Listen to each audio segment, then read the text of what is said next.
Sveiki draugai. Prieš pradedant trečią dalį noriu su jumis pasidalinti laišku, kurį gavau į elektroninį paštą. Laiškas yra apie Lietuvoje egzistuojančias privačias mokyklas. Pažodžiui tikrai neskaitysiu, galite paspausti pauzę ir patys perskaityti.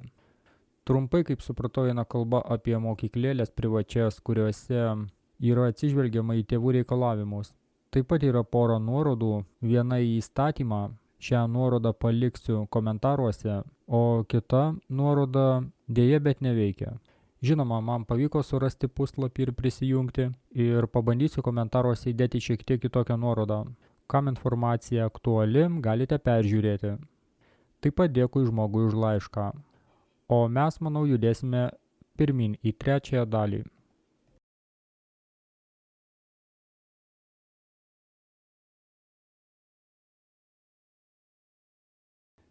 Sveiki visi, kas iš jūsų turi vaikus, nes mano klausimas adresuotas būtent jum.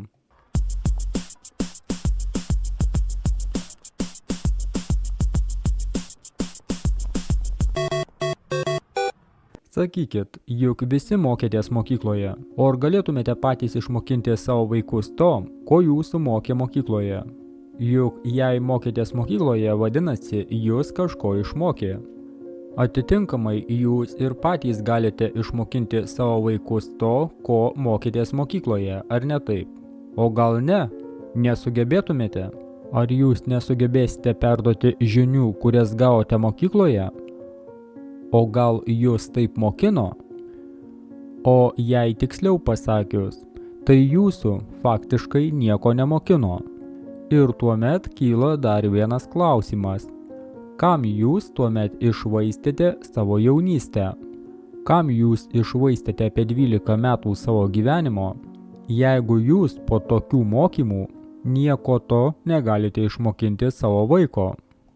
Tuomet gaunasi taip, jeigu jūsų nieko neišmokė, jeigu jūs negebat išmokinti kažko savo vaiko, tai kodėl jūs tuomet kankinate savo vaikus ir atiduodate į tokią pačią mokyklą? Jei naudos iš to visiškas nulis.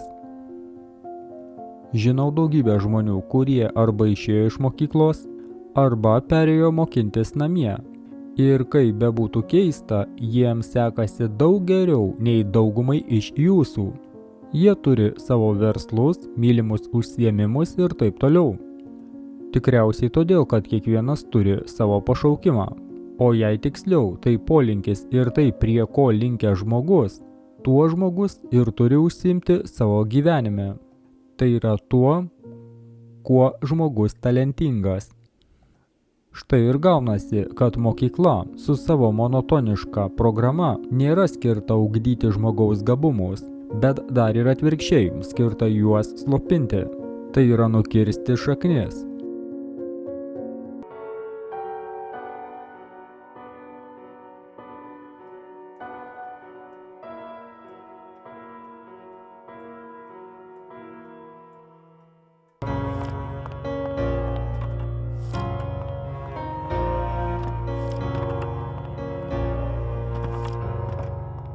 Atitinkamai tie, kurie pasirinko alternatyvų mokymosi kelią, gavo daug daugiau nei jie būtų galėję gauti mokykloje ir jų tėvai suvokė, jog tai bus kur kas teisingiau.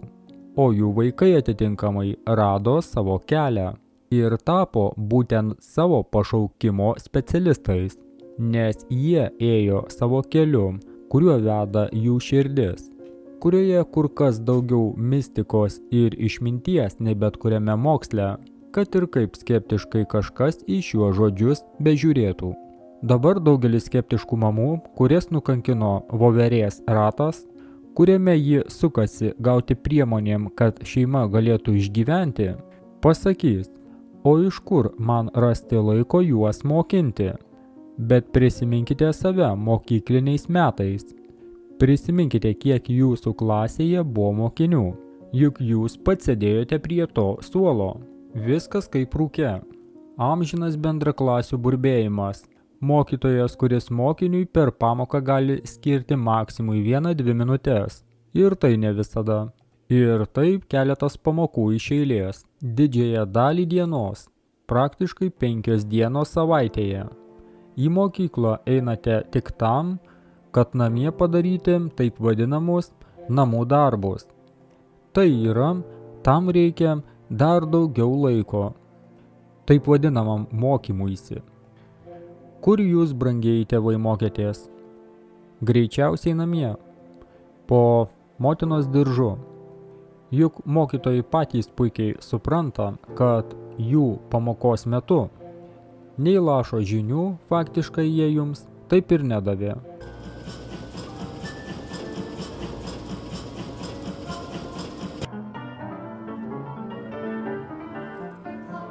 Taip išeina, brangieji tėveliai ir mamytės. Jūs kažkodėl didžiuojatės mokykliniu mokymu, faktiškai mokydamiesi namie. Juk mokykloje jums daugiau 15 minučių faktiškai neskiriama. Ir viso labo valanda namie, kurią skirsite savo vaikui, bus lygi visai dienai mokykloje, o dažniausiai ir 3 dienom. Ir jums nebūtinai šokinėti nuo vieno dalyko prie kito. Pirmąją savaitę praleidžiame skaitymo garsiai greičiui ir išraiškingumui, tuo pačiu vaikas greičiau išmoks meilės skaitimui, vaikas išmoks greičiau akimis gaudyti raides ir įsimins jų eiliškumą. Pereinam prie lietuvių kalbos, kurios jau nemokinti reikės, o reikės tik ją sustiprinti vaikui išmokus atmintinai simbolių išsidėstymą ir jis įsimins modelį. Be to, mokydami vaiką, niekada neįjunkite taip vadinamos piktosios motinos įvaizdžio. Jų gerumas ir šypsena tai pats geriausias pagalbininkas. Dėka to jūsų vaikas viską tiesiog ryte prarys. Ir tam, kad jūs nudžiugintų, jis išmoks net pačius sudėtingiausius dalykus. Ir išmoks taip gerai, kad pats bus pasirengęs dėstyti mokytojams. Ir įsidėmėkite, jokiais būdais niekada nepabrėžkite klaidų, raudonų rašiklių. Taip jūs tik tai smugdysite vaiką. O pabrėžti žalių rašiklių tai, kas teisinga ir gerai, tai pakels jūsų vaiko pasitikėjimą. Juk jūs patys iš savo patirties suprantate, kad jeigu pastovi kažkas baksnos į jūsų klaidas, jūs tiesiog prarasite tam susidomėjimą ir tiesiog nutrauksite tą veiklą. Bet jei jūs pradės girti už tai, kas jums pavyksta, ir subtiliai užsimins, jog šias nedidelės klaidas reikia ištaisyti ir viskas bus gerai, jūs su malonumu pradėsite taisyti tas nežymias klaidas, tuo pačiu neprarasite susidomėjimo savo darbu. Juk jums malonu, kai jums sako, o kokį skanų pyragą iškepėjai. Klausyk, duok receptuką. Tik šiek tiek cukraus dadėti ir visai bomba. Tai yra, jūs suprantate, kad padrąsinimas yra geriausia varomoji jėga žmogui. Tokiais momentais žmogus gali padaryti kur kas daugiau nei jis gali. Ir darys jis tai su šypsena veide. Tuomet kodėl kažkas galvoja, jog vaikas yra kitoks. Kitais žodžiais, neieškokite už ką barti jūsų vaiką. Atvirkščiai, ieškokite už ką jį pagirti. Juk jūsų gerumas ir jūsų laimė bus pati pagrindinė varomoji jėga jūsų vaikui. Ir jis užkariaus viršūnės. Jis yra tas molis, kurį jūs savo rankomis ir lipdote. Jis pats bijo jūs nuvilti. Ir kaip tame galima nematyti džiaugsmo ir malonumo. Ir kokį rezultatą jūs norite gauti, kai patikite savo vaiko ateitį svetimiem žmonėm, o vėliau dar dejuojate dėl rezultato.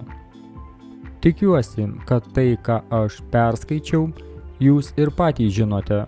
Tiesiog jums ne visada pakako laiko sustoti ir priimti teisingą sprendimą. Ir dar, kažkodėl žmonės labai pasitikė kažkokiais išgalvotais autoritetais.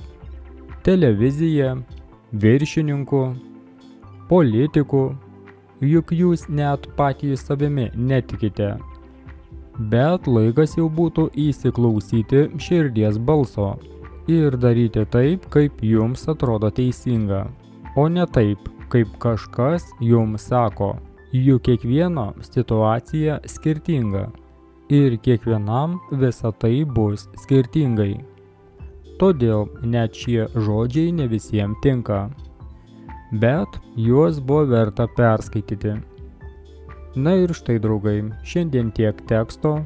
Tikiuosi, šiandien sužinojote kažką naujo ir gavote peno apmąstymams. Linkiu jums visko ko geriausio ir iki kito karto.